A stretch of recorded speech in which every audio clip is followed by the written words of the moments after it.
Ja hakkame siis otsast minema. Kõigepealt lisaks siis introle ma jätan nüüd praegast siit ühed loengud alguses vahele, mis puudutab siis Entity Framework Core'i, tuleme siia pärast tagasi, mis siin küll on number 2 all nagu kirjas. Hakkame praegast rääkima ASP.NETist endast, et saaks käed koodi pista. Siis mis siis see ASP.NET Core on? Ja ASP.NET Core on siis üsna lai mõiste Microsofti maailmas ja teeb siis hästi palju erinevaid veebitehnoloogiaid. Küll fronti, küll backi ja seda siis mitmel erineval viisil.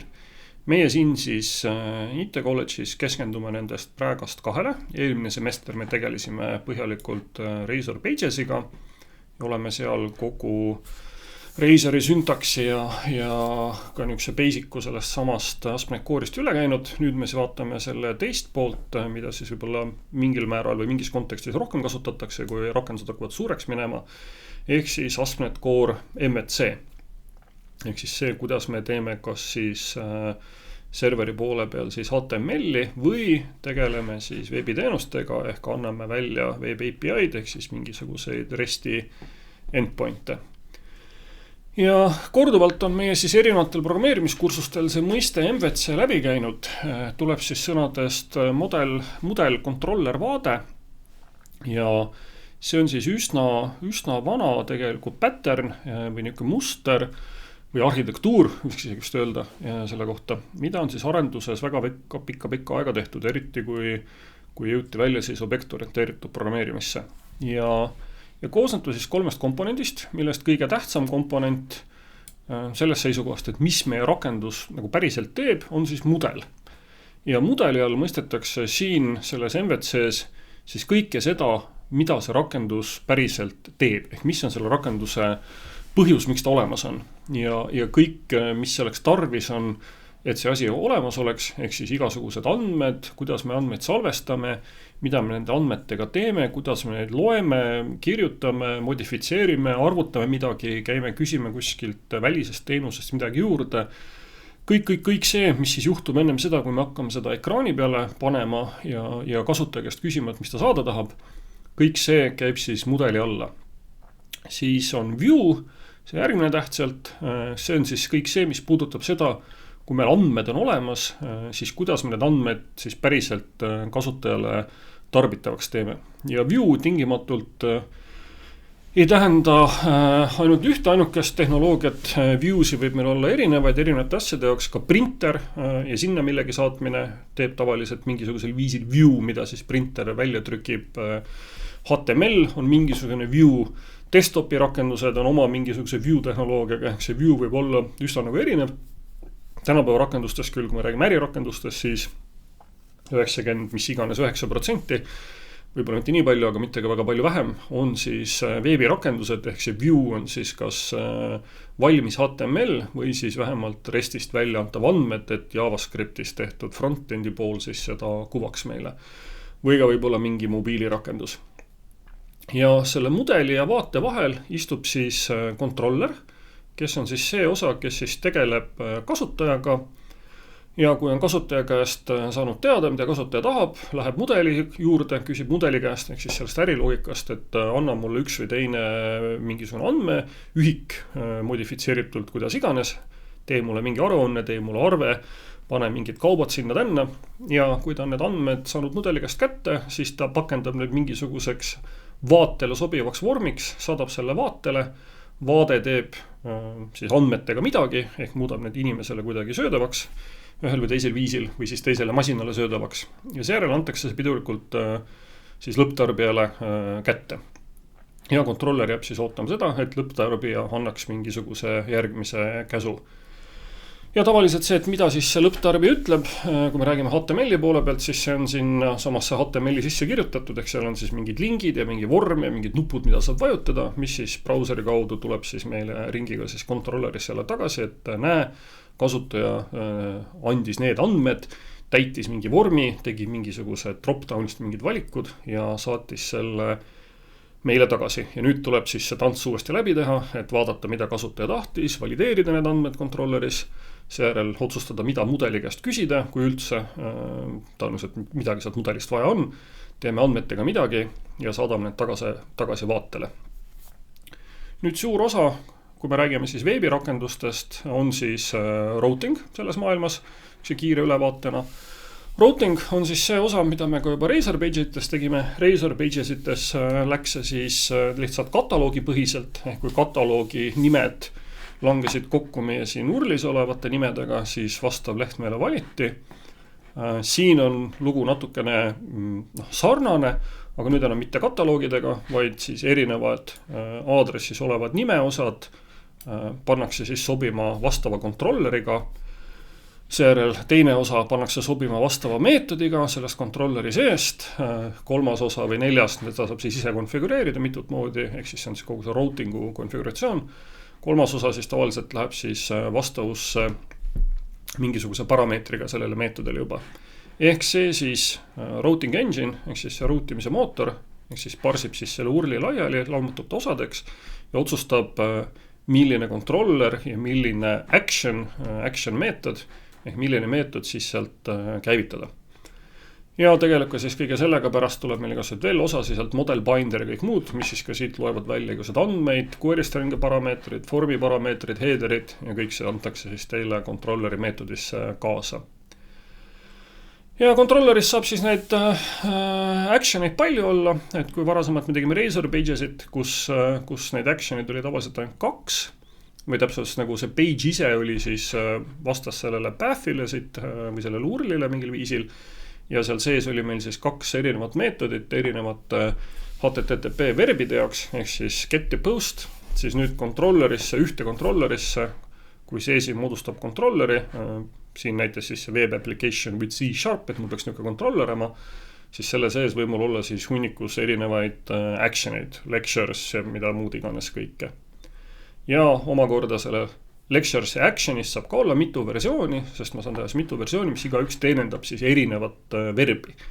Ehk kui tuleb HTTP get, siis annan ühe meetodi ja kui tuleb HTTP post, siis annan siit samast lectures asjast ka teise meetodi.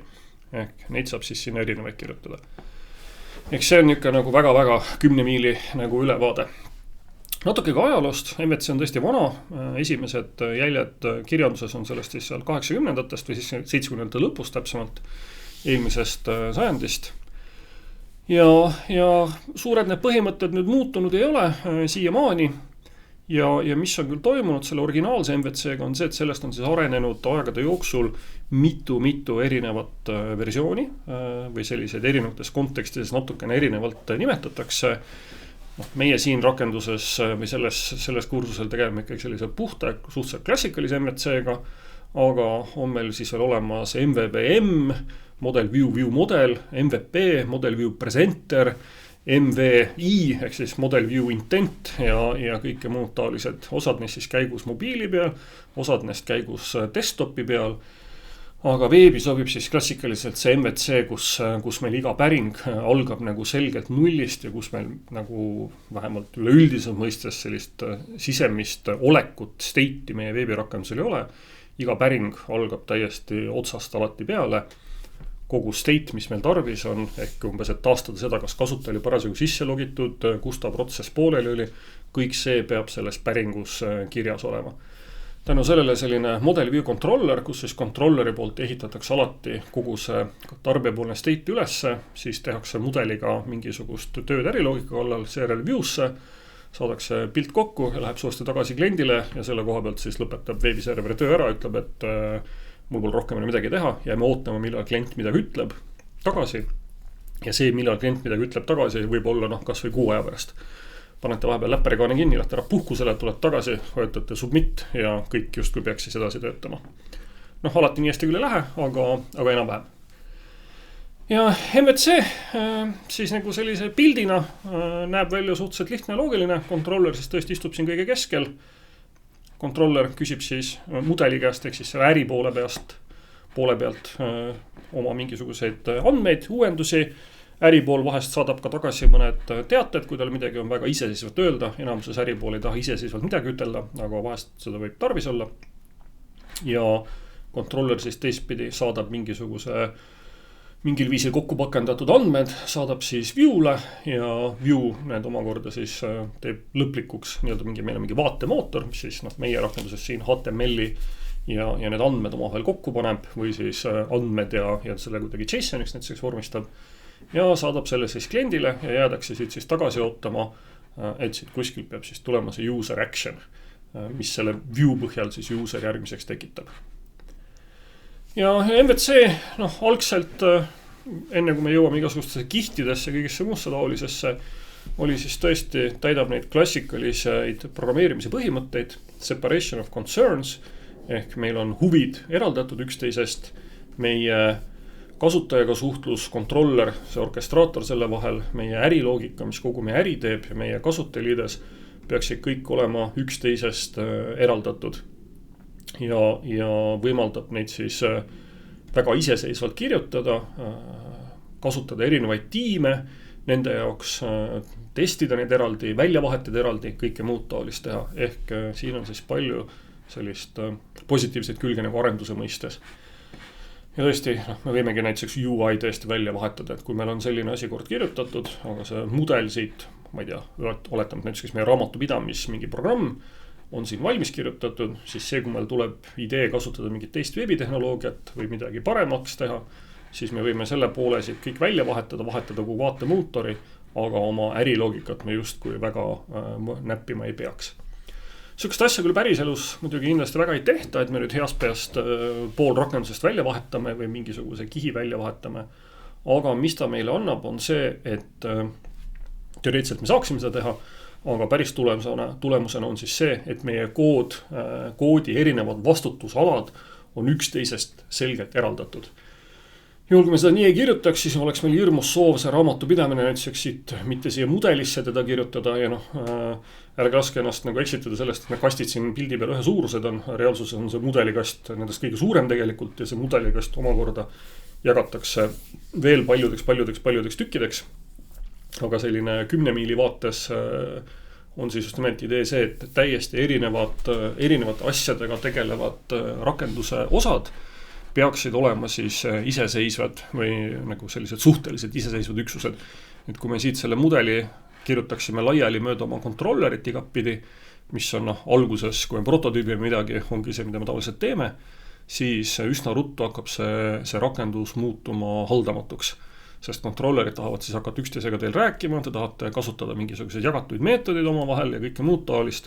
Ja lõpuks on tulemuseks üks suuremat sorti spagett, mida enam ei suuda siis keegi hallata. Ehk me proovime seda võimalikult selgeteks, iseseisvateks üksusteks laiali jagada, ehk siis just nimelt tegeleda kogu selle arhitektuuriga, mis on selle kursuse nagu suur nagu iva.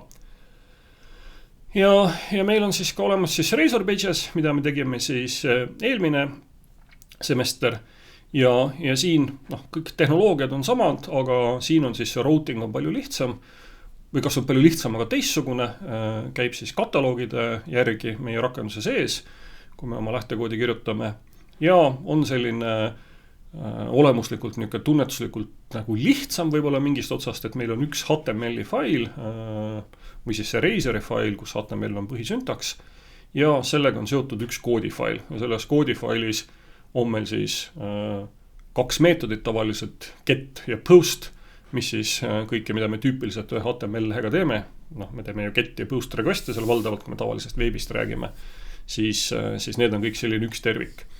Ja suur funktsionaalsus, mis sellest Razor Pages'ist tuleb, täpselt siis mitte funktsionaalsus, aga siis pigem on see äkki mitte funktsionaalne omadus, on siis see, et me saame Razor Pages'ist tehtud asju kompileerida klassiteeki ja seda ära pakendada ja pista seda siis NuGeti, ehk siis seda paketi haldurisse, mida .NET kasutab ja sellisel viisil teha siis jagatud UI'd. Ehk mida siis saavad kõik tulevased teegid või kõik tulevased rakendused, mis te kirjutate, saate siis kasutada jagatud, eelnevalt valmis kirjutatud UI-tükke, kui see millega peaks vajalik olema. Üks näide, kus seda tehakse, kus raamistik seda ise pruugib, on siis sisse logimine ja kõik, mis on seotud kasutajatega. Ehk siis kasutaja registreerimine, kasutaja parooli meeldetuletused, mis veel kõik iganes. See kõik on kirjutatud Razor Pages'ina ja kompileeritud klassiteegiks kokku ja pandud NuGeti, ehk kui me oma esimese MVC rakenduse valmis teeme, koos kasutajate toega, siis justkui meil on terve hulk lehtesi, mida me saame pruukida, aga mida me oma rakendusest ise seismiselt lähtekoodist kuskilt ei leia. Ehk need on siis kompileeritud just nimelt sellesse NuGeti pandud klassi tekki. Ja kolmas pool, ehk siis on meil see MVC pool, meil on siis see Razor Pages pool ja meil on siis ASP.NET Core Web API, mis siis kasutab sama MVC mustrit, aga väljundiks on siis serialiseeritud data ja väljundit me saame siis ise reguleerida ja ise juurde kirjutada neid väljundeid, aga tüüpiline, mida enamik siis teevad, on JSON ja vajadusel ka XML ja olles teinud piisavalt finantsrakendusi, siis pangamehed tahtsid endale kohe saada siia juurde CSV-d ja Excelit, mis tuli ka suhteliselt lihtsalt, saab sinna juurde lisada. Nii et kui teeb requesti, siis saab ütelda, et palun anna mulle tulemus Excelis. Täitsa nagu toimib. Ja nüüd selleks, et CAD-koodi sisse toppida, on meil siis vaja paari asja teha. Ehk kõigepealt on vaja sisse tühi rakendus teha ja selleks, et seal tühjas rakenduses siis midagi tegema hakata kiiresti, enne kui me üldse jõuame kuhugi mingi AI maailma, siis on meil siis olemas selline asi nagu scaffolding, ehk siis tuleb installeerida paar välist tööriista, käsur ja tööriistad. Siin on mul kirjas update'iga, kellel neid varasemalt ei ole installeeritud, siis tuleb kasutada sõna install selle update'i asemel ja need kaks tööriista endale ära installeerida, ehk siis .NET-i käsur ja tööriistad. Esimene tööriist neist .NET EF on siis Entity Frameworki oma, ehk paratamatult me peame ka andmebaasiga tegelema. Kuivõrd me keskendume siin ärirakendustele, siis võiks kõik, mis rakenduste teete mingil viisil teil tavaliselt ikkagi enamikus on andmebaasi tarvis. Entity Framework on siis selles maailmas siis põhiline orm, Object Relation Mapper, mida kõik kasutavad. Ehk mis siis teeb meile mappimist andmebaasi struktuuridest, kus mingit objektorienteeritud lähenemist ei ole, kus on meil lihtsalt üks ühele, üks mitmele seosed olemite vahel või tabelite vahel, tekitab siis meile sellise objektorienteeritud ja programmeerimise lähenemise, kus meil on siis objektid, mille sees on viited teistele objektidele või siis list teistele objektidele. Ja .NET ASP.NET Code Generator on siis see utilit, mis siis, kui meil on andmebaas olemas, oskab siis selle andmebaasi pealt genereerida meile kõiki neid 3 tüüpi veebisisu, ehk oskab genereerida meile siis kõigepealt Razor Pagesit, mida me eelmine semestri kasutasime, oskab genereerida MVC-d, ehk siis controllereid, actioneid ja vaateid, ja oskab ka genereerida controllereid, actioneid ja nendest actionitest siis tagastatavat API endpointe, ehk toetab siis kõike kolme versiooni. Siis on vaja installeerida mingi hulk pakette selle jaoks, et see kõik tööle läheks. Kui te neid ei installeeri, siis süsteem ka kurdab teile ägedalt seda, et kuule, palun installeeri mulle see, teine ja kolmas asi. Kuni siis kõik need 3 tükki tuleb tavast ära installeerida ja seejärel saab siis hakata neid käskusi kasutama. Ma olen need käsud nüüd siia pannud sellise kaldkriipsuga, ehk ta on tegelikult üks pikk rida, selline, see vist on siis tagurpidi slash või, ma kunagi ei tea, mis see on tagurpidi, mis see on õigepidi slash. See vist peaks olema backslash. Tagurpidi slashiga saab siis neid ridu nagu poolitada. Ise võiksin need olla tegelikult, või võib-olla siis üks pikk rida. Ja siin on ka nüüd näha see vahe, mis siit tekib, ehk mis on nende MVC ja Razor Pagesi vahe. Mudel, ehk see andmemudel, millest me tahame oma lehekülge teha, tuleb mõlemil ette näidata. Aga Razor Pagesi puhul, siin on siis see, mis tüüpi me tahame seda asja saada. Razor Pagesi puhul on meil siis siin OutTir ja see OutTir on siis meie veebirakenduses konkreetne kataloog, kuhu me tahame, et need lehed tekiksid. Ja routing siis toetab siit seda kataloogi nime, mille järgi ta seda URL-i vastu matchib. Edasi siis meie andmebaasi kontekst, kasutame standardset layouti, tahame, et kui on vajadusel tal JavaScripti kasutada, siis kasutagu, ehk pange see lehtedele külge, ehk see, mis siit reference script libraries teile teeb, annab siis selle kliendipoolse validatsiooni. Ja lõpuks võti F, ehk kui lehed olid juba ennem olemas, kirjuta üle. Ja MVC puhul näeb see siis välja natukene teistmoodi. Model on ikka model, aga nüüd name ei ole mitte siis OutTir, vaid on siis name, mis ütleb, et mis nimega me seda controllerit tahame saada. Ja mõlemil juhul kirjutatakse siis tavaliselt kasutatakse sama mudeli nime ja see mudeli nimi läheb siis mitmusesse, ehk kui teil on mingisugune, ma ei tea, dog, siin see mudeliks, siis siin on dogs.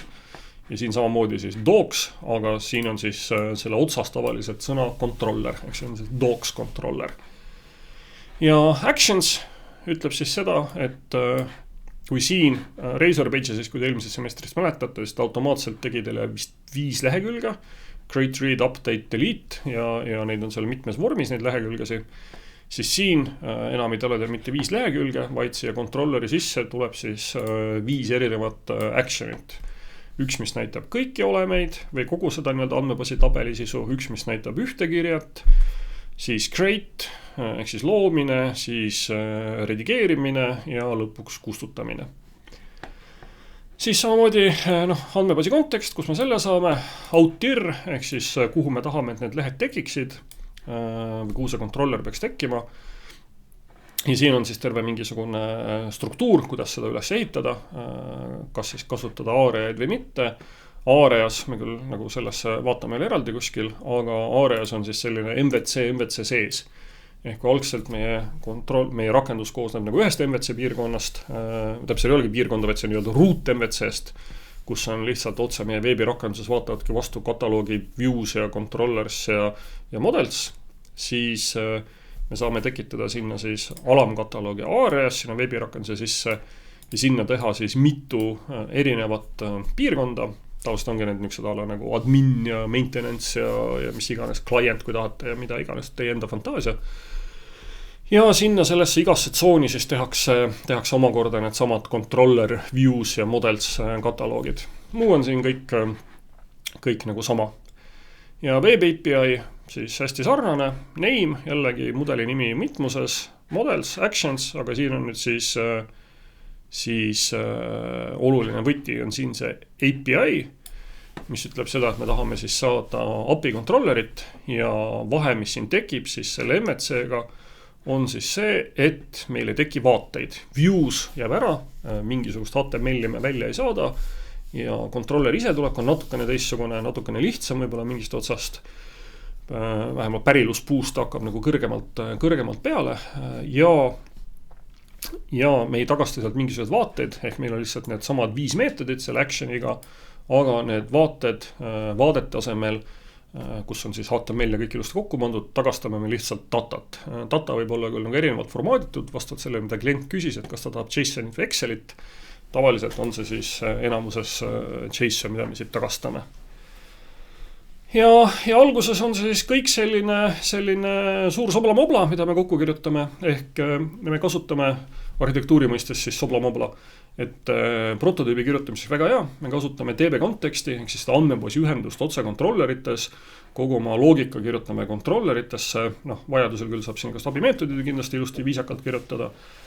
Ja kogu siis kursuse jooksul me pööramegi suurt tähelepanu siis sellele, et lisaks sellele, kuidas seda MVC-d seal siis ikkagi täpselt teha ja mida sellest ASP.NET-ist nagu välja pigistada.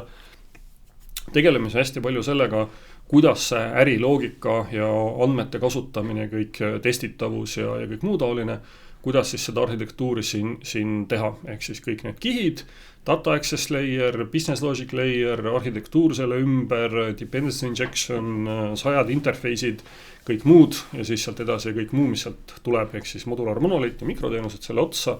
See on siis tegelikult selle kursuse veel kord siis põhifookus. Ja siia lõppu nüüd teile siis jällegi kordusküsimusi, mis tuleks teil kindlasti siis üle käia ja võiksite proovida siit neid vastuseid mitte lugeda. Lugege kõigepealt küsimust, proovige ise oma enda peas vastata ja siis vaadake, mis siis siia vastuseks kirjutatud on.